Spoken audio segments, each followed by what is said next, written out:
Arsenal versus Real Madrid, Champions League quarter-final first leg under the bright lights of the Emirates. Now, I'm immediately thinking back to that Barcelona game in 2011, and where if Arsenal had an Andre Arshavin right now, we'd be laughing. But yeah, this is it's Champions League or bust now for silverware because Premier League is a foregone conclusion, and this is a huge game. And for you, would you say it's the biggest game of the Mikel Arteta era so far?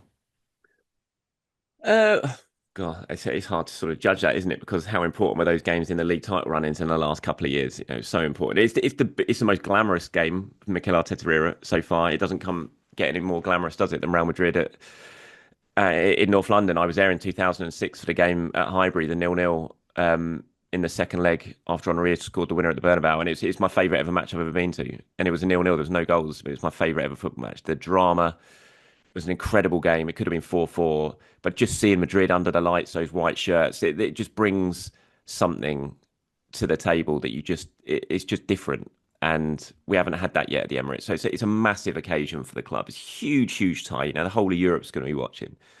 Um, and so, yeah, I don't know if I'd call it the biggest game of the Arteta era, but it's certainly the most glamorous and the one that everyone wants to be involved in. So it's going to be a really special night at the Emirates. The atmosphere is going to be incredible.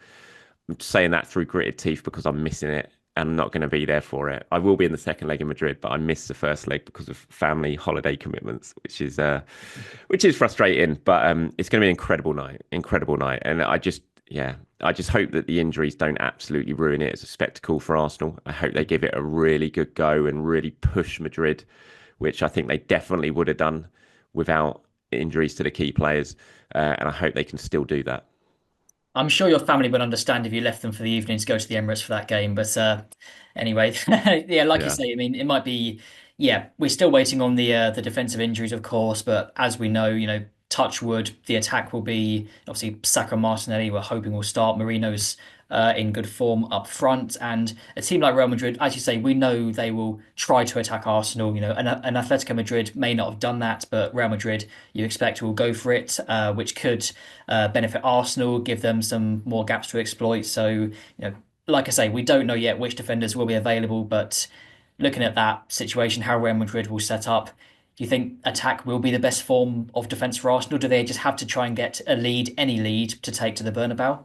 Oh, they definitely need something to take to the Bernabeu. If Real Madrid win in North London, then it's game over. Arsenal aren't going to go to the Bernabeu and turn that over, aren't they? And there's definitely things that Arsenal can exploit. I mean, Real Madrid conceded 4 goals at home to Sociedad the other day. There's weaknesses there, definitely in the fullback area. They had Tchouaméni playing at left back against Sociedad. The right back, they change things all the time. They had Valverde playing there at times against Manchester City as well. And if he's playing there, then he's a makeshift right back first of all, but he's also been taken out of midfield, and then you can kind of dominate in midfield, or you got a chance of getting on top in midfield with Rice and Party if Party's there. So But of there's course, I definitely think areas. Tchouameni's suspended for the first leg as well, so Oh, he is actually. Yeah, of that's course he handy. is. Yeah. Yes, he is suspended for that leg. That's true. So we'll see who they play at left back. But I definitely there's definitely ways Arsenal can get at Real Madrid, and I look at them down. I look at the flanks as the key areas. Martinelli, if he plays like he did against Fulham, can really hurt whoever they have playing at right back on the night, I think. And if Saka's at 80, 90%, then he will cause whoever the other fullback is problems. So, as much as there is real disappointment about what's going on in defence for Arsenal, there is still opportunities there to hurt Madrid and to give yourself something to hang on to potentially in Madrid. So, yeah. There is definitely areas you can. Midfield again, I think, which is so important for me that Thomas Partey stays in midfield because I look at Arsenal's midfield and I just feel they could get on top there. You look at Madrid; they do leave themselves open at times, and especially if Valverde's playing at right back, that midfield area, you can get at them, you can run through them at times. There is space to exploit, and I could see Declan Rice, just charging around and winning that midfield battle. So those are the areas that Arsenal have to look and try and dominate, or at least get on top of in the game. And if they do that, then they've got themselves a chance.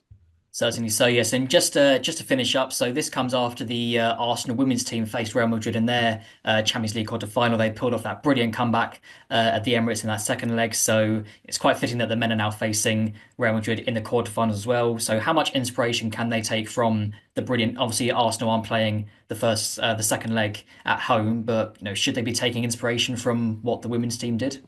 Absolutely, it'd be nice to have Alessia Russo up front on Tuesday night. I'd certainly take that. It's a fantastic performance from the women, unbelievable. Um, to do what they did there, it was really, really special. The second half will live long in the memory, and they've come back for the ages that was, and they absolutely deserved it. I thought they played well in the first half, and they were unlucky to go in at 0-0, but then to turn it around the way they did, it was perfect, and that shows again that anything's possible in football. In massive underdogs. I mean, look at Chelsea as well with their women, the way they came back against Man City. Both teams went into that second leg 2-0 down and they turned it around. So anything you can achieve things in football that people think aren't going to happen. And Arsenal showed that. The women showed that. It was a perfect example to the men. So hopefully they can take some inspiration from that.